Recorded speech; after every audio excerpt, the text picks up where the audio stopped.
Sing me a song of a lass that is gone. Et salut tout le monde, j'espère que vous allez bien. Nous sommes aujourd'hui le 30 mars, donc j'essaye de rattraper un petit peu de retard au niveau de mes vidéos comme promis. On va donc commencer avec un bilan lecture, celui de janvier plus février. Donc j'avais pas lu des masses, j'en étais à 6 livres, ce qui est vraiment très peu. Et du coup, autant en faire un seul bilan, donc voilà, on va pas traîner, et puis on commence tout de suite. Premier livre à vous présenter, Pandémie de Robin Cook aux éditions Albin Michel. Alors celui-ci, c'est mon mari qui me l'a offert. La couverture lui plaisait, la thématique lui plaisait, il s'est dit que ça allait le faire. Il me l'a offert, j'ai fait un aussitôt eu, aussitôt lu. Et donc je suis partie là-dessus sans aucun a priori parce que je ne connaissais pas du tout, j'avais jamais lu de Robin Cook, je ne connaissais pas son style, je ne connaissais pas ses thématiques.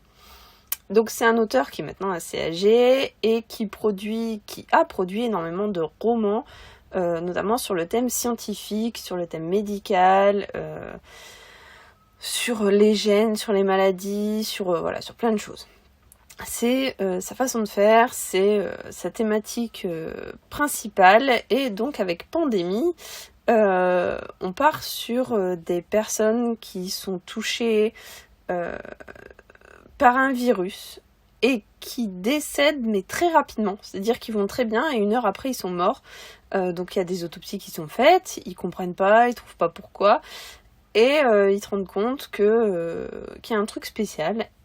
Et ils finissent donc par remonter. Donc on est principalement avec le médecin légiste qui va, contre vents et marées, remonter la piste qu'il a essayé de creuser. Ça a été un très gros flop. Ça a été une catastrophe. Le mot pandémie, pour moi, signifie ce qu'on vit actuellement, c'est-à-dire un virus qui va toucher énormément de monde, qui va tuer énormément de monde, et qui va créer une sorte de panique, qui va obliger les autorités à faire certaines choses. Et on en est mais très loin. Il y a genre 3 morts. C'est complètement improbable parce que ça se disperse pas. J'ai été super déçue par tout ça. Je m'attendais vraiment à quelque chose de waouh, un truc pandémie, quoi, un truc vraiment costaud, tout ça. Et en fait... c'est un soufflet qui est même pas monté, en fait. Le médecin légiste, c'est des trucs complètement tirés par les cheveux, mais il est à l'ouest, le gars. Il dit que c'est en rapport avec des Chinois, et puis d'un coup, il y a des Chinois garés dans sa rue, mais il trouve c'est normal. Alors qu'il est dans un quartier où il y en a jamais, tout le monde lui dit, mais il s'inquiète pas. C'est pas logique, en fait. Il a pas des réactions logiques, il a pas des réactions humaines, il a l'air de s'en foutre de tout. C'est complètement décalé. Non, franchement, ça a été un énorme flop pour moi. Je me suis fait chier, mais alors... Et plus ça allait, plus je me foutais de sa gueule, parce qu'en fait, je me rendais compte que, clairement, le personnage était invraisemblable lui-même, en fait. L'histoire l'est, parce qu'une pandémie de 3 cas, c'est ridicule. L'histoire est invraisemblable, mais le personnage principal l'est aussi. Et en plus, apparemment, c'est un personnage récurrent. Il part avec d'autres personnages dès le début, de choses qui se sont passées avant, des choses dont on n'est absolument pas au courant, qui vont nous sortir comme ça. T'as l'impression d'arriver comme une fleur, en fait, et de rien comprendre dès le début. Et c'est une façon de détourner, de te dire t'as pas lu les précédents, c'est de ta faute, fallait les lire. Voilà quoi. C'est très très désagréable, et j'ai été déçue. Deuxième lecture à vous présenter, Cicatrice de Thomas Enger aux éditions Brajlon. Alors là, ça a été une autre chanson. Je découvrais Thomas Enger avec ce premier roman, Cicatrice, qui est le premier d'une saga de 5 romans, où on va suivre le personnage de Henning Juul. Alors j'ai aucune idée de la prononciation, je suis complètement désolée si j'anicroche le mot. Et donc on va se retrouver avec Henning Juul, qui est un homme brisé. Son fils est décédé dans l'incendie de sa maison, et il le vit très mal, lui-même il est brûlé, donc il est plein de cicatrices. Et il était journaliste. Donc au bout de 3 ans, il va quand même réussir à reprendre le travail. Il va côtoyer son ex-femme, de qui il a divorcé, donc suite à l'incendie, qui elle aussi est dans cette branche-là. il va enquêter, non seulement sur ce qui lui est arrivé à lui, il va essayer continuellement de réfléchir comment ça a pu se passer, comment c'est possible, et en même temps sur une autre enquête, une jeune femme qui a été retrouvée tuée dans une tente sur un lieu de tournage. Et donc ils vont essayer de creuser en parallèle à la police, bien sûr, pour avoir des scoops, etc. Ce qui est super intéressant dans ce livre, c'est le personnage de Henning Juul qui, malgré le fait que l'auteur n'insiste pas, il revient pas 50 000 fois sur le fait qu'il est pas bien, tout ça, on voit qu'il est constamment traumatisé par ce qui lui est arrivé. Il va rentrer dans une pièce, il va regarder s'il y a des piles au détecteur de fumée, il va les changer, il s'approche plus d'une allumette, rien que le mot feu, ça lui fait peur. On voit à travers ce genre d'épreuve qu'il a été très touché par ce qui lui est arrivé, ce qui est normal, il a perdu son fils dans l'incendie de sa maison, de son appartement, et voilà, et ça a été une excellente lecture. C'est un style très fluide, très agréable, je me suis laissée prendre au jeu, il y a vraiment ce fil rouge de savoir ce qui lui est arrivé. Pourquoi est-ce que sa maison a pris feu? Pourquoi comment ça se fait? Et absolument de vouloir savoir ce qui est arrivé à son fils. Comment ça se fait que tout a pris feu? Et en même temps, on a cette enquête autour de cette jeune femme qui est décédée. C'est un auteur dont on parle très peu, que moi j'ai découvert grâce à Johanna Gustafsson. Thomas Anger, c'était un énorme coup de cœur pour moi, humainement. Parce que c'est un auteur norvégien qui est d'une gentillesse, il est vraiment très avenant, très, très agréable et tout ça. Et ça a été une excellente lecture, vraiment une très très belle découverte. Donc je vous conseille à tous absolument.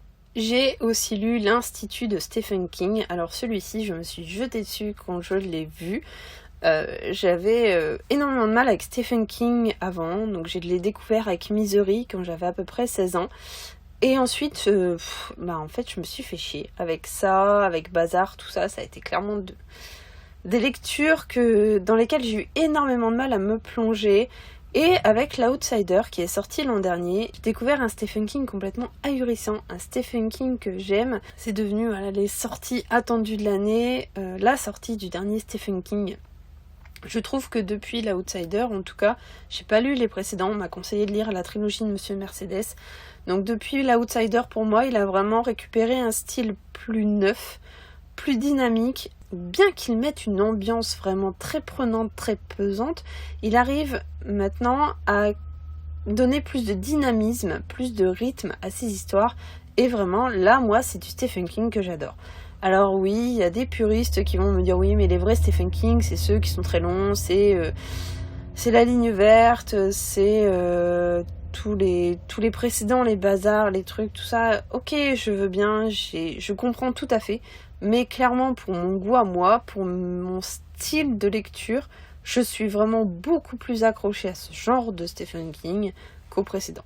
Avec l'Institut, on se retrouve avec des jeunes enfants qui sont enlevés de chez eux, et donc les enfants sont emmenés dans un institut qui sert à repérer les enfants qui ont des dons, que ce soit des dons de télékinésie ou de télépathie, et le but c'est d'exploiter ces dons, de les pousser à leur maximum, de les étudier pour voir comment c'est possible, avec bien sûr des...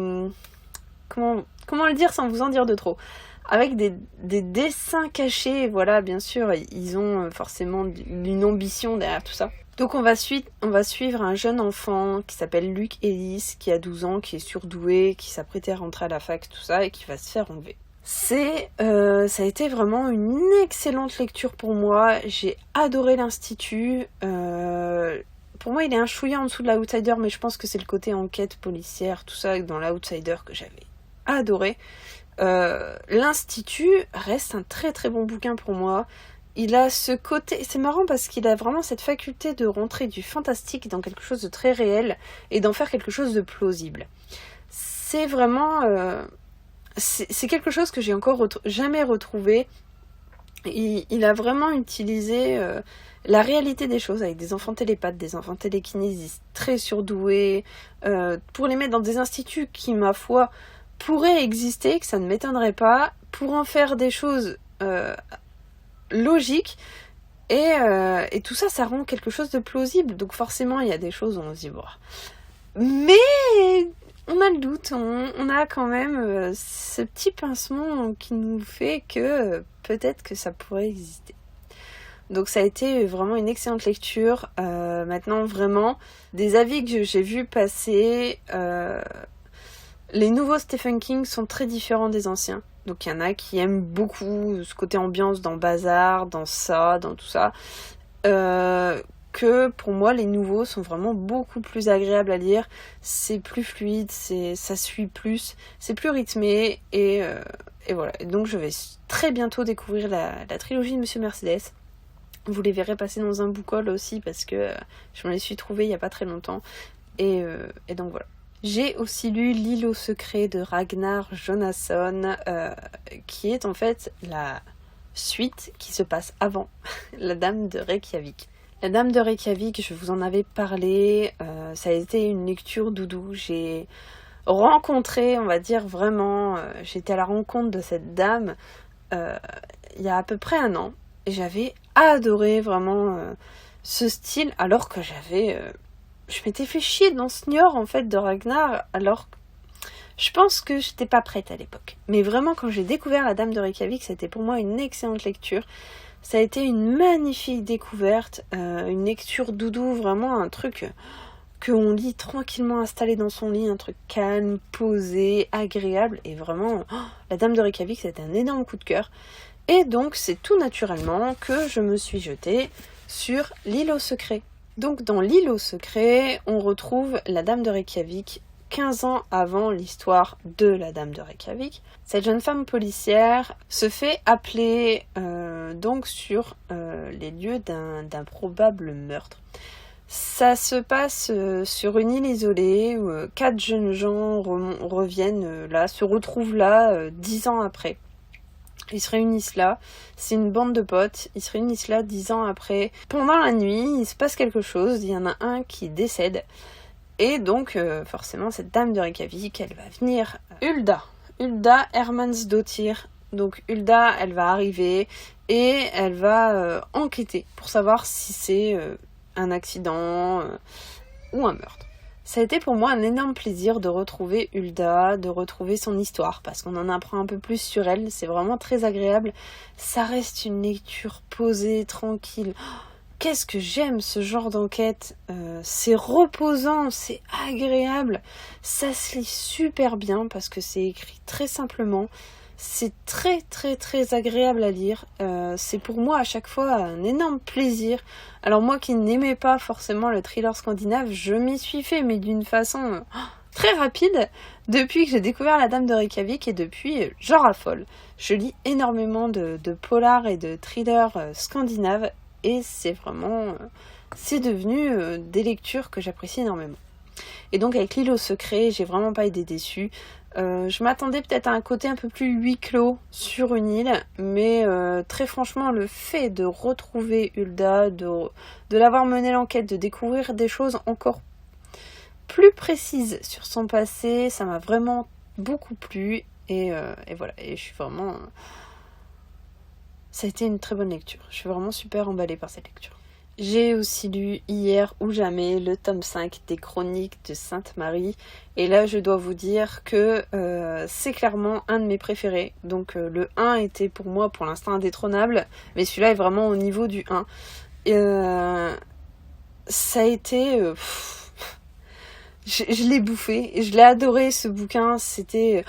C'est un plaisir à chaque fois de retrouver Max, de retrouver tous les personnages et de voir dans quel sens elle va nous les faire partir. Mais vraiment, cette saga, j'en raffole, j'adore, je suis vraiment fan.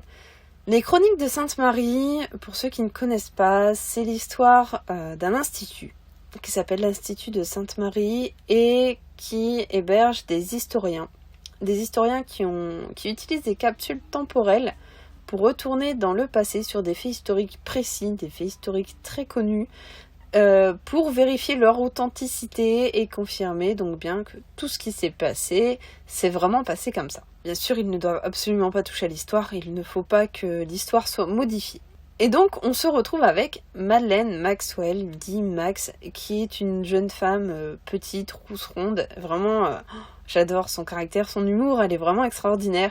Elle a un tempérament de feu, c'est une nana mais géniale. Si je devais rencontrer un personnage d'un livre, ça serait vraiment elle, je passerais un moment extraordinaire. Et donc là, avec Max, on va commencer par remonter sur l'Institut de Sainte-Marie, sur l'histoire de l'Institut, parce que il pense que plusieurs dizaines d'années, peut-être même un siècle avant, il y a eu quelque chose qui s'est passé et qui fait que l'Institut est peut-être hanté. Suite à ça, ils vont faire tout ce qu'ils font d'habitude, c'est-à-dire ils vont voyager dans le passé, il va forcément leur arriver plein de choses, ils vont risquer leur vie, ça va être toujours des trucs hyper rocambolesques, mais quel plaisir! À chaque fois je ris, je suis émue, il y a vraiment un mélange d'émotions très complexe. C'est une auteure qui arrive à nous faire ressentir plein de choses, déjà énormément d'empathie pour ces personnages. On se tient énormément à eux, à leur histoire, à leur façon de vivre leur vie. Et alors là, pour moi, cette saga, c'est aussitôt reçu, aussitôt lu. C'est un plaisir énorme à chaque lecture. Je crois même que je vais finir par me les refaire, parce que très franchement, ça reste une saga extraordinaire. On en parle très peu.